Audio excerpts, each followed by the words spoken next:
እንኳን መዲና ላይ ያሉ አይሁዳውያን ነብዩ በመግባታቸው ቢናደዱም ምንም ማድረግ ስላልቻሉ መዲና ፍጹም ሰላማዊ ከተማ ሆናለች። ከዛ ነብያችን ሰለላሁ ዐለይሂ ወሰለም 6 ጊዜያዊ ህጎችን አወጡ። አንደኛው ሙሃጂሮችና አንሳሮች አንድ አካል ናቸው። ጠላቶቻቸው ላይ እንደ አንድ አካል እርስ በርስ ይተባበራሉ። ሁለተኛው ደሞቻቸው የተጠበቀ ነው። ሙእሚን ሙእሚንን አይገድልም፣ ለካፊርም አግዞ ሙስሊምን አይጋደልም። ሶስተኛው አይሁዳውያን የሃይማኖት ነጻነታቸው የተጠበቀ ሲሆን ሙስሊም እንዲሆኑ አይገደዱም።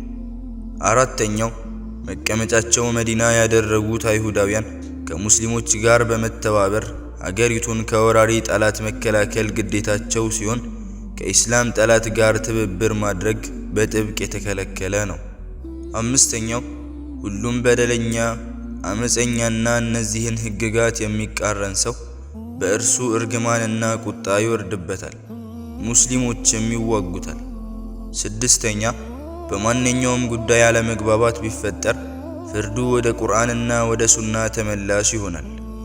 በዚህ ሁኔታ ከፊሉ አይሁዳውያን እስልምናን በውዴታ ሲቀበሉ፣ ከፊሎቹ ደግሞ አሻፈረኝ ብለው በተደነገገላቸው መሰረት መዲና ላይ መኖር ጀመሩ። ከሀገር ውስጥም ሆነ ከሀገር ውጭ የመዲናን ሰላም ለማደፍረስ ቢተጉም ነብያዊ በሆነ የአመራር ብስለት መዲና ሰላሟን አስጠብቃ ኢስላምን በማሰራጨት የሙስሊሞች ከተማ ሆነች። የመካ ሙሃጂር ሰሃቦች ምንም እንኳን ነፍሳቸውን ከመካ ቁረይሾች ቢያተርፉም ንብረቶቻቸውን ግን የመካ መሳፍንት በሆኑትና በአጋሪያን ተዘርፎባቸዋል።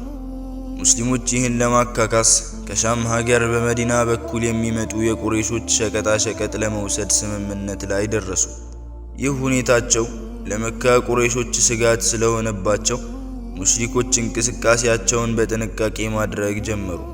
ከዕለታት አንድ ቀን አቡ ሱፊያን ከሻም ወደ መካ በርካታ ሸቀጦችን ይዞ ወደ መካ በመጓዝ ላይ ሳለ ወሬውን ሙስሊሞች ይሰሙና ንብረቱን ለማስጣል 314 ሙስሊሞች ወደ መንገዱ ጉዞን ጀመሩ። አቡ ሱፊያን ይህንን ወሬ ሲሰማ እጅጉን ደነገጠ። ሁሉም ንብረት እንዳይወሰድበት ዘዴ መፈለግ ጀመረ።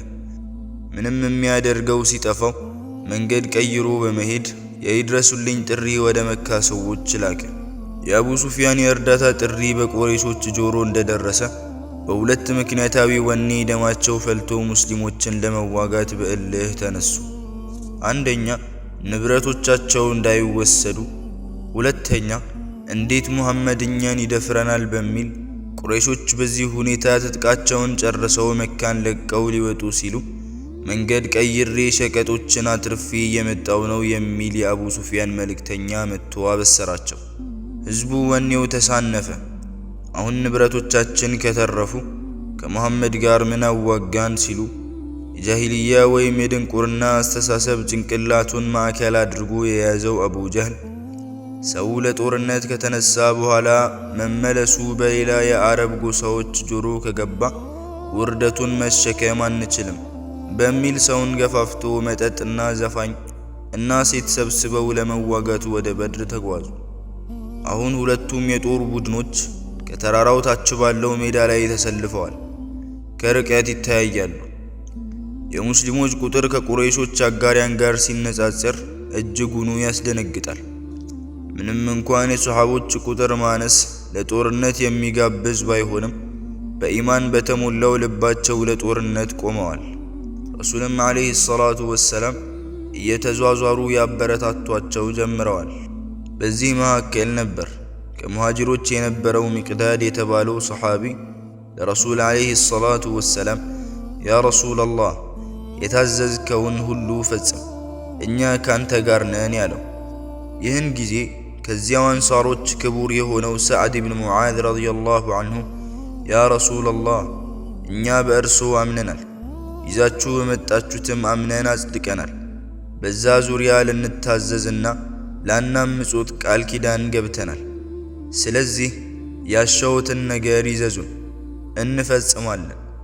ወላሂ ባህር ውስጥ ግቡ እንኳን ብትሉን ለመግባት ዝግጁ ነን ይዘዙን ብሎ ታሪካዊ ንግግሩን ያሰማቸዋል።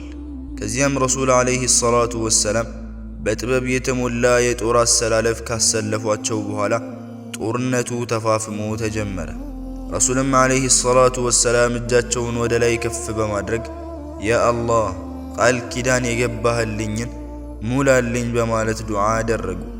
ከዚያም በሙስሊሞች ኢማን ጥንካሬና በሙሽሪኮች ዱንያዊ ዝንባሌ የተጀመረው ጦርነት ሙስሊሞችን የድል ካባ አልብሷቸው ሙሽሪኮችን የሙስሊሞች ምርኮ አድርጓቸው ተጠናቀቀ። በዚህ ሁኔታ አንድም ቀን እረፍት ያላገኙት ነቢዩ ከሀገር ውስጥ ሙናፊቆችን ከሀገር ውጪ ከሃዲያኖችን በመጋፈጥ መዲና ላይ ለ6 ዓመት በማሳለፍ በርካታ የአረብ ነገዶችን ወደ ዲን አልኢስላም ካስገቡ በኋላ በወርሃ ዚል ሂጃ ረሱል ዓለይሂ ሰላቱ ወሰላም ተከታዮቻቸውን ይዘው በሰላም ለሐጅ ከመዲና ወደ መካ ጉዟቸውን ጀመሩ። ይህን የሰሙ የመካ ቁረይሾች የምን ንቀት ነው በሚል ቁጣቸው ገነፈለ። ሙሐመድም ሆነ ተከታዮቹ የመካን ምድር አይረግጧትም ብለው ከነ ወታደሮቻቸው መጡ። ምንም አይነት ጦርነት ያልፈለጉትና ያልታጠቁት የሙስሊሞች ሰራዊት በተረጋጋ መንፈስ ጉዟቸውን ቀጥለዋል። በዚህ ሁኔታ ላይ ሳሉ ከመካ አቅራቢያ ሁደይቢያ የተባለ ቦታ ሲደርሱ የረሱል ፈረስ መሄድ እምቢ አለች። ያን ጊዜ ረሱል ዓለይሂ ሰላቱ ወሰላም የአላህ ትእዛዝ መሆኑን ተረዱ። እዛው ቦታ ላይ ትንሽ ረፍት በመውሰድ ወደ መካ የሚወስደውን መንገድ ዳግም ተያያዙት። ይህ ሁኔታ እጅጉን ያስደነገጣቸው ቁረይሾች በፍርሃት ተውጠው ረሱል ዓለይሂ ሰላቱ ወሰላም ዘንድ መልእክተኞችን መላክ ጀመሩ። በመጨረሻም ሱሀይል የተባለ ሰው ከሙሽሪኮች በኩል ለመደራደር ረሱል ዓለይሂ ሰላቱ ወሰላም ዘንድ በመምጣት ይህን ዓመት ትተው እንዲመለሱና ቀጣይ ዓመት እንዲመለሱ ተስማሙ። በዚህ ስምምነት ጊዜ የኹዛዓ ጎሳዎች በሙስሊሞች ጥላ ከለላ ስር ሲገቡ፣ የበኑ በክር ጎሳዎች ደግሞ በሙሽሪኮች ጥላ ከለላ ስር ገብተው ማንም ማንንም ላይ በድል ተስማሙ። ይሁን እንጂ ይህ ስምምነት የሰሓቦችን ልብ እጅጉኑ የሰበረ ቢሆንም የረሱላችን ዓለይሂ ሰላቱ ወሰላም ፍላጎት በመሆኑ ሁሉም ስሜቱን ለመደበቅ እየተጣጣረ ነው። ይህን ዓመት መካን ሳይገቡ ለመጪው ዓመት ቀጠሮ ይዘው ሰሓቦች ልባቸው እየደማ ለረሱል ዓለይሂ ሰላቱ ወሰላም ትእዛዝ እጅ በመስጠት ወደ መዲና ተመለሱ።